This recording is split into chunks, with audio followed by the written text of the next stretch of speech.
¿Hasta qué punto puede hablarse hoy, 32 años después de la ocurrencia del 4 de febrero, de que hayamos aprendido la lección? Venezuela aprendió lo que significa la intervención militar en los asuntos públicos, ¿o no? Venezuela aprendió lo que significa llamar a los militares a que actúen después de lo que hemos visto, lo que han hecho los traidores del 4 de febrero mientras han estado en el poder. De esas cosas, para hacer balance, hablaremos con el vicealmirante Mario Iván Carratú Molina en esta tercera y última parte de nuestra conversación, en este programa especial del 4 de febrero, 32 años de una traición.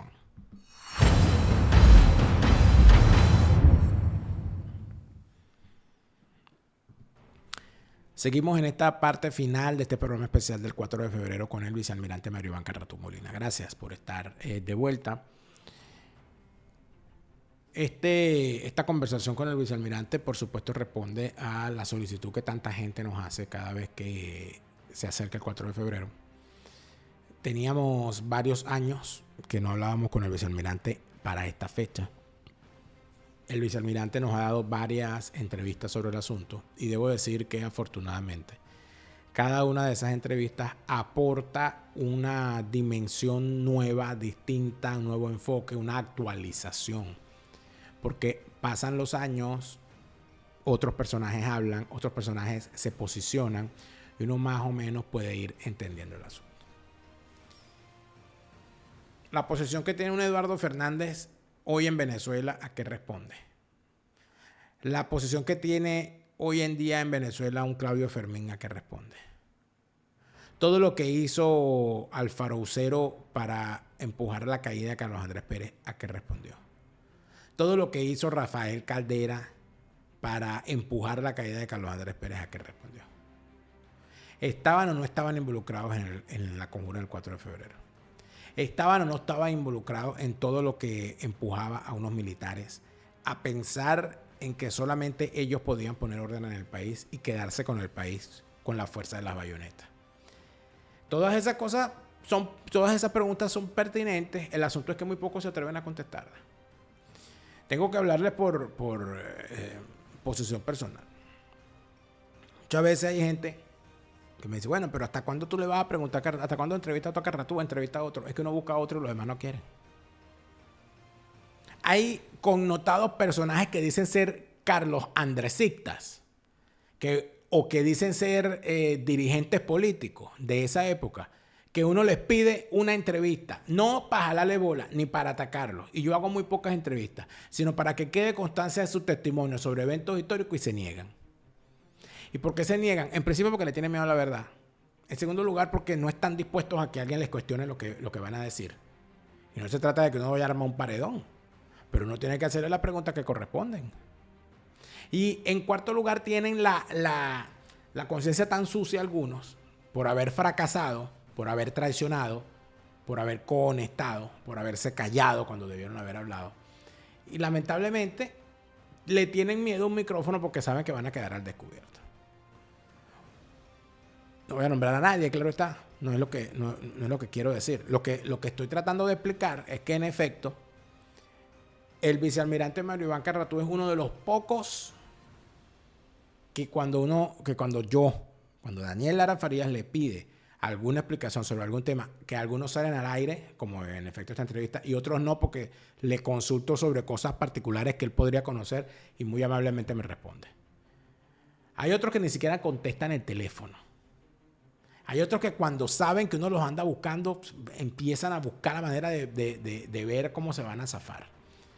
Hay otros que de plano, pocos, porque claro, así es el cobarde, ¿no?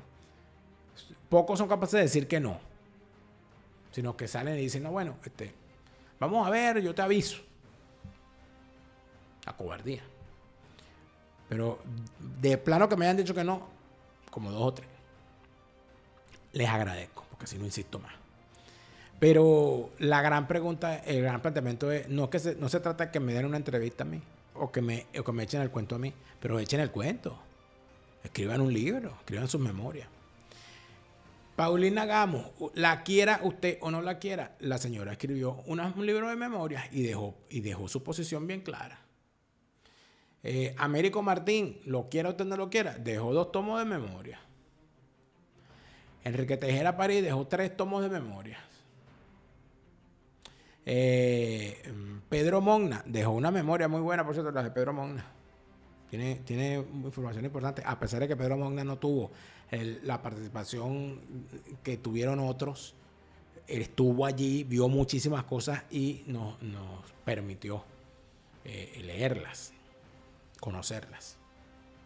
Mario Iván Carratú nos permite conocer su opinión hoy sobre lo que podríamos llamar el balance necesario que hay que hacer 32 años después del 4 de febrero. Y esa parte, esa pregunta, ese balance, forma parte de la tercera parte de esta conversación que hemos tenido con él el día de hoy.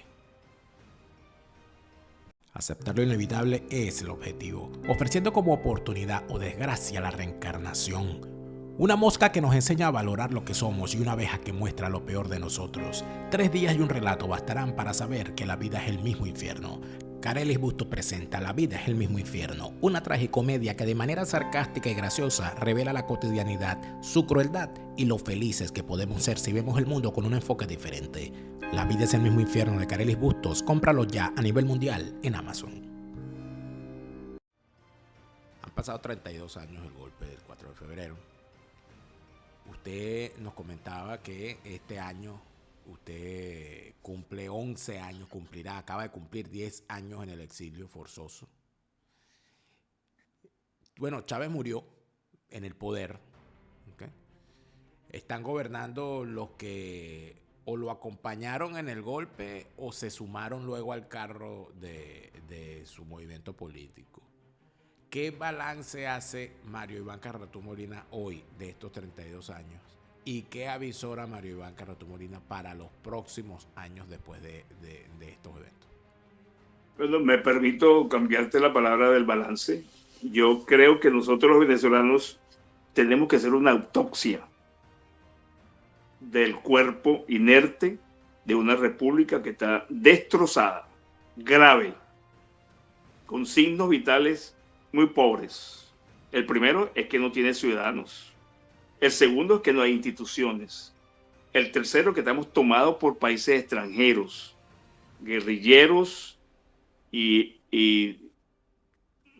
países islámicos que tienen un poder de destrucción y de terrorismo en todas partes del mundo porque no hay quien lo frene.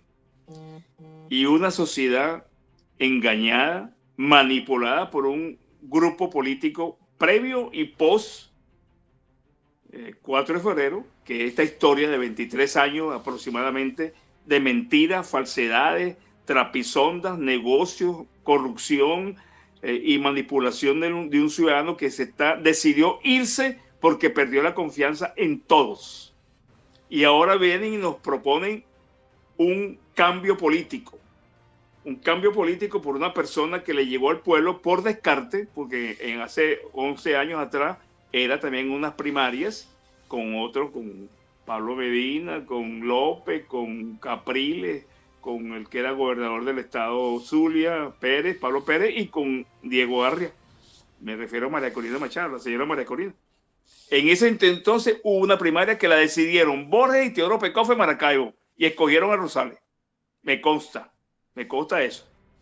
Y de ahora hay otras primarias, y hay un discurso preprimarias donde presentan una figura contundente, decidida, por lo menos dentro de su esquema político de comunicación, y después de las primarias ese discurso cambia y se comienza a asociar con la vieja corriente política que los venezolanos no quieren, que están cansados, que nadie ha rendido cuentas, que han hecho lo que le da la gana, el Guaidó y todo su combo de embajadores, los partidos, todos han estado cohabitando directa o indirectamente con el régimen porque tienen comunicaciones, vasos comunicantes a espaldas de una sociedad que está escindida, que está destruida, que no cree en nadie, que está gravemente enferma como ciudadano, que es el país.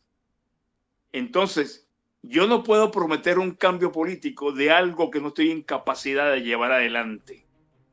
Venezuela está urgida de aliados, porque solo con esa pretensión infantil. Hay que jugar taquitos Lego y colocar cada taquito para ir desarrollando cuál es la amenaza.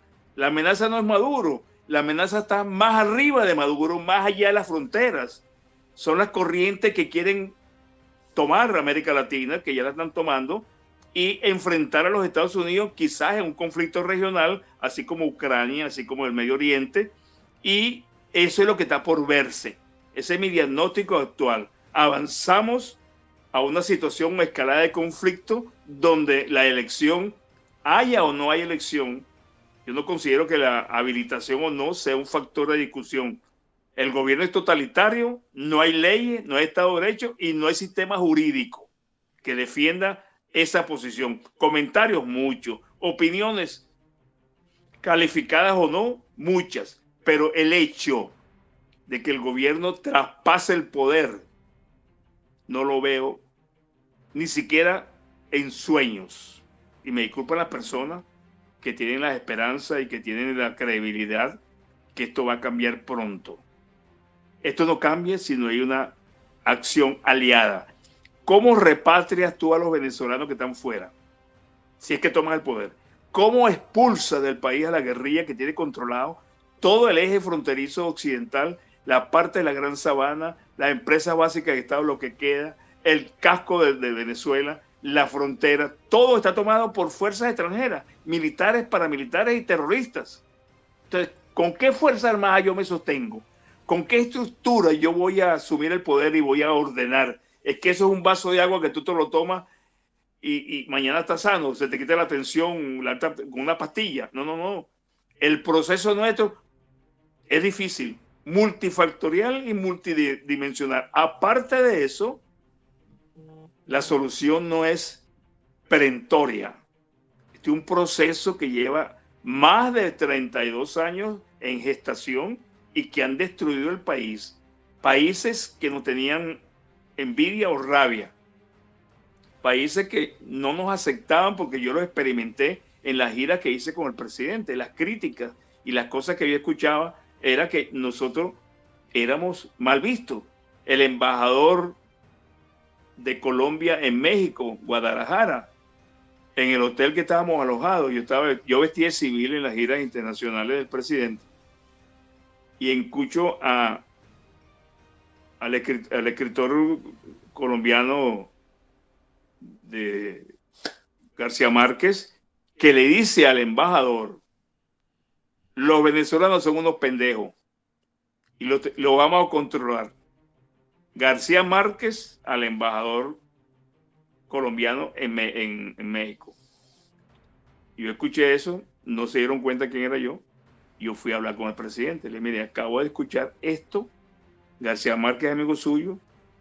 El embajador hace su función diplomática, pero aquí hay una estrategia grande que lleva adelante García Márquez, que es el operador de Fidel Castro en América Latina. Así le dije yo al presidente esa noche, ese día, en la mañana, en un hotel en Guadalajara. Pérez me escuchó, levantó su vista. Él me había pedido que buscara una habitación contigua a Fidel Castro, pero con una habitación vacía en el centro, donde él se iba a reunir con Fidel Castro. O sea, estaba en tu habitación y Fidel en la otra. Y ellos se reunían ahí toda la noche. Tuvimos 3 días ahí y todas las 3 noches se reunieron. Y en todas partes que iba, yo veía una afinidad, no solamente de Fidel, sino de todos los presidentes de América Latina, todos los presidentes de Centroamérica, en Canadá igualito. Entonces, en Europa también, cuando Pérez fue a Europa, a Holanda y a Francia y a Alemania, en todas partes yo veía la figura de Fidel Castro o un embajador muy cercano al presidente Pérez, pendiente. El embajador ruso, pendiente. Yo me daba cuenta que había una cercanía extraña hacia el presidente Pérez. En una oportunidad, el alto mando naval de Argentina me llamó, yo estaba en operaciones del Estado Mayor, que necesitaban información de inteligencia de la presencia iraní en Venezuela y de la presencia iraní en Colombia. Yo hablé con el comandante y me dijo: Caratú, no te metas en ese rollo, ese problema de Argentina con Colombia, que lo resuelvan ellos, nosotros no podemos estar pendientes de eso. O así, trabajando así. Entonces, me pregunta, ¿qué veo? Yo veo que hay que seguir. no hay que desmayar porque la libertad y el territorio no se puede perder. Hay que luchar, pero luchar con personas que realmente tengan el know-how y no la credibilidad, la lealtad de que la lucha no es por el poder, la lucha es por la libertad. ¿Quién asuma el poder en Venezuela? No quiero decir nombre. ¿Quién lo asuma? ¿Cómo se sostiene? Las turbas chavistas en la calle, los guerrilleros en la frontera, los iraníes echando broma en parte del país, las armas iraníes que están en Venezuela, los grupos paramilitares creados en el país. ¿Quién maneja ese escenario? Necesitamos aliados, pero hay que presentarla como debe ser. Fíjese el caso que tiene Estados Unidos ahora, porque la estrategia evoluciona y las amenazas también. Hace 4 años, en el otro gobierno de Estados Unidos, yo pedí una intervención de acuerdo al el R2P, de proteger, la decisión de proteger. Me criticaron que yo estaba entregando al país, que yo era un mal venezolano traidor, que la intervención, que la soberanía. Yo le mandé una carta al presidente Trump y le mandé una carta al secretario de Estado Pompeo, a través de un coronel que es amigo mío que trabaja con ellos en la parte de seguridad hemisférica. Estoy a la orden para ayudarlos y decirles la verdad de Venezuela. Hablé con Roger Noriega, perdón, su secretario de Seguridad para América Latina en el 2005. Le entregué 23 expedientes de iraníes en Venezuela, con todos los datos, cédula de identidad, pasaporte iraní, etcétera, etcétera. El vuelo Caracas-Terán-Damasco durante 8 años, metiendo iraníes, iraquíes y sirios por Santa Elena de Guairén hacia América Latina. Lo denuncié aquí en Estados Unidos, lo traje. Se lo decía por televisión, Globovisión me censuraban, no me permitían hablar lo que yo quería comunicar. Entonces resulta que el problema es muy complejo y si todos están abocados a darse abrazos y a apapacharse para obtener el poder y después decir me lo quitaron o no lo pude recibir, porque fíjate lo que le pasó a Ledesma. A Ledesma le cayeron escopetazos en la alcaldía mayor y no pudo recibir. Tuvo que irse porque la amenazaron de muerte. Y una cantidad de personas que han amenazado. Entonces yo veo la situación bien compleja. Yo la veo difícil desde el punto de vista de recuperación inmediata del Estado, vía electoral, pero no hay que desmayar, hay que seguir avanzando, asociándose, pero purgar la oposición para después poder hacer el cambio político. Hay un documento que yo hice que yo recomiendo para un cambio político, porque el cambio político no puede ser reciclando a los viejos que nos trajeron hasta aquí.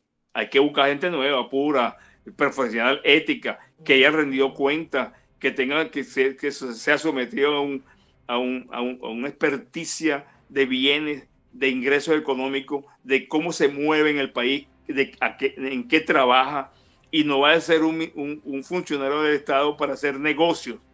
Coño, había ministros de Pérez que se iban del país los fines de semana. Y yo se lo decía al presidente, mire, se fueron tantos. El único que siempre estuvo aquí en Venezuela así pegado a la rueda de la carreta era Miguel Rodríguez y enfrentaba todas las acusaciones y todas las situaciones incómodas que el presidente vivía. Y cuando hubo el consejo consultivo, que fue en Miraflores, estaba Ular Pietre, Massa Zavala, Rude Criboy, Pedro Palma y en otros más.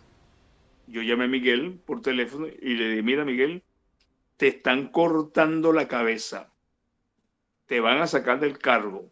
No, yo no creo, te van a sacar del cargo.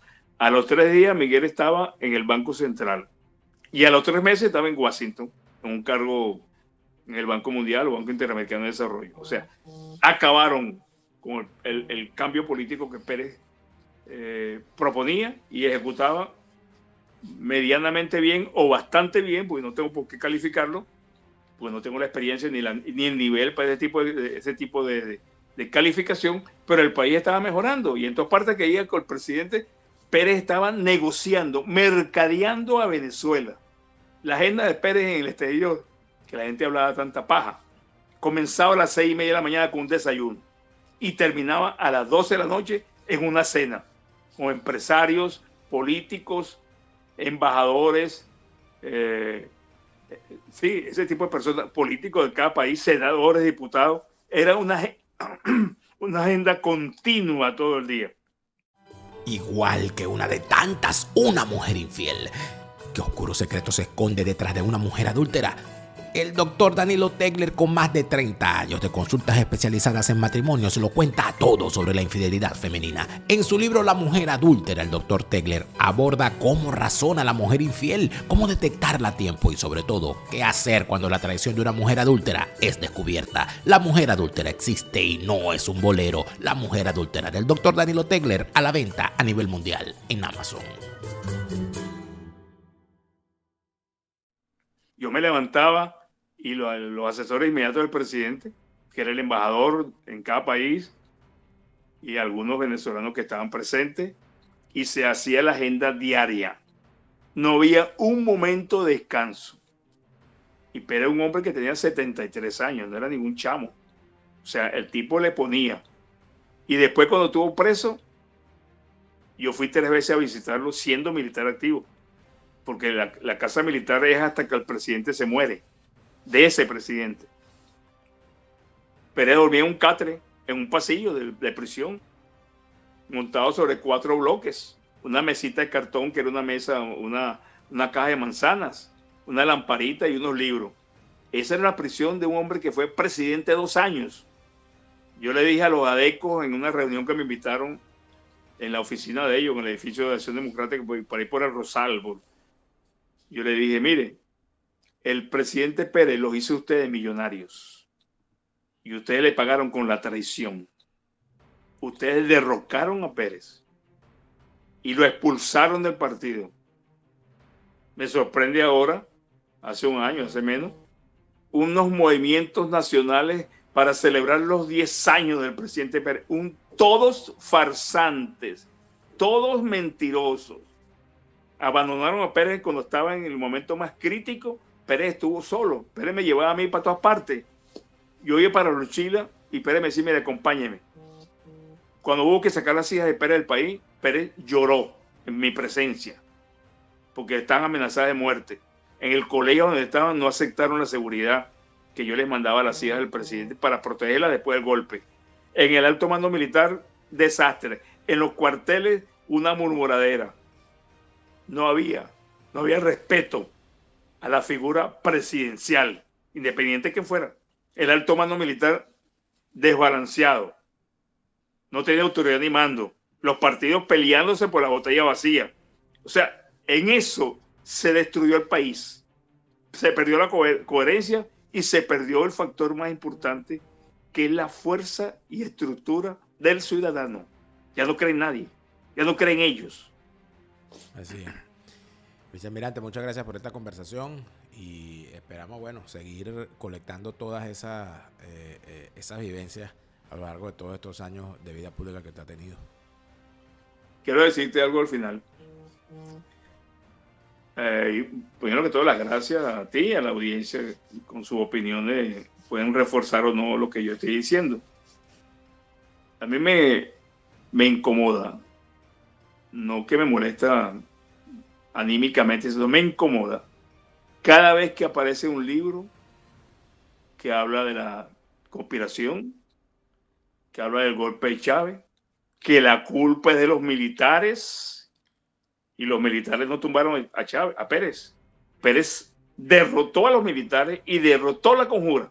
Después, Rodríguez Corro, Escobar Salón, Pedro Pablo Aguilar, Rafael Caldera, Burel Rivas y unos cuantos más, Cisneros, Marcel, toda esa gente se aconvoyaron para derrocar a Pérez. Entonces, no es bien claro históricamente que le echen la culpa a los militares, a quienes no defiendo. Porque si van a hablar de militares, yo cumplí mi deber y yo cumplí con mi trabajo, independientemente. Y desde entonces he estado alertando y diciendo, no es porque yo sea el único, hay muchos, pero no pueden echarle la culpa a los militares la cagada que pusieron los políticos, empresarios, medios de comunicación, y me disculpan la palabra, porque no tengo más nada fino que decirles. a los venezolanos, abran los ojos, identifiquen a los farsantes, no se cuadren fanáticamente. El fanatismo es un error político en las sociedades que se autodestruyen. Yo puedo ser fanático de un equipo de béisbol, deportivo, de un atleta, de un artista, de una novela, de unos actores, pero yo no puedo ser fanático del hombre o del equipo de trabajo que va a gobernar un país. Yo tengo que pedirle rendición de cuentas. Yo veía, siendo cadete y siendo oficial, que en el Congreso de la República, los 19 de abril, el Poder Ejecutivo iba a rendir cuenta. Todos los ministros y el presidente presentaban unos libros, todos los presidentes, unos libros empastados con el símbolo patrio de la bandera nacional, del pabellón, y lo entregaban al Congreso. Te pregunto, Daniel, de la oposición, ¿quién ha rendido cuenta? Nadie. De todos esos tipos. Entonces, yo tengo la obligación de creer en esos bárbaros. Yo tengo la obligación de respetar la mentira. Yo tengo la obligación de alcahuetear a esos bandidos. No. Yo los rechazo visceralmente, porque son los causantes en primera mano de lo que ocurrió en el país. Porque Chávez estuvo preso, recluido, no fue sentenciado, fue perdonado por un presidente conjurado. Y se lo dije en su cara al presidente Caldera en su despacho. Usted estaba en la conjura, me sacó fuera de Venezuela. A mí no me importa, porque la actitud de un hombre no puede valer por el grueso de una población. Pero todos esos detalles que rodean mi conducta personal y pública es lo que yo defiendo, porque es la verdad. Y yo no puedo alcahuetear a nadie que intente transformar la verdad. Si no nos unimos, escogemos personas y hacemos la alianza hemisférica para defender a Venezuela, que es el foco y la amenaza terrorista, narcotráfico, religión terrorista o islámica, como se llame. Venezuela es el punto focal del próximo conflicto en la región.